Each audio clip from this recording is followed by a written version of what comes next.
Recent years have seen a huge increase in the people playing computer and video games.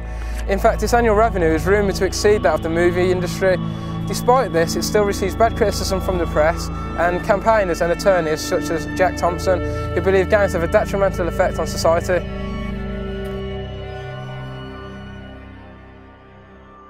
The series of games that really started the whole debate was Grand Theft Auto, or GTA.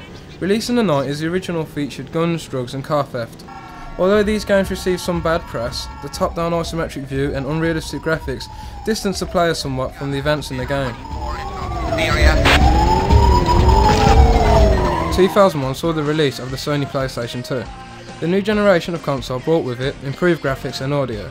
The re-innovation of the GTA franchise would be a totally different gameplay experience, exchanging the top-down view and basic graphics for a third-person perspective that gave the player more of an attachment to the characters and events in the game.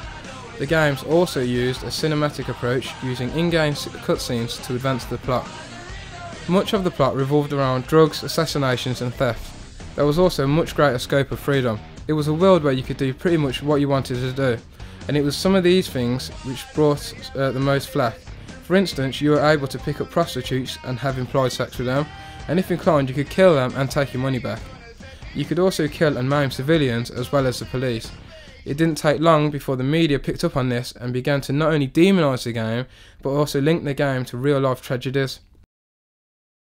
In October 2003, an 18-year-old killed 3 men in the town of Fayette, Alabama.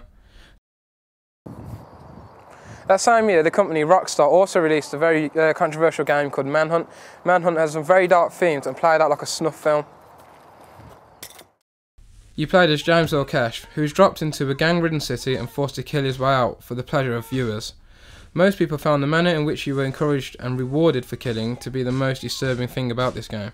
Campaigner and attorney Jack Thompson referred to the GTA franchise and similar games as murder simulators. Leroy Malvo was young. He was 17 years old, I believe. Yeah, exactly. And in fact, Muhammad knew to do that because the Army was using Halo on a sniper base to do one thing, to get the snipers prepared psychologically to be willing to kill as snipers. And so what the people on the other side of the aisle here who are saying this has no effect on anyone are rebutting everything that the Department of Defense knows and that we learned in the Leroy Malvo case.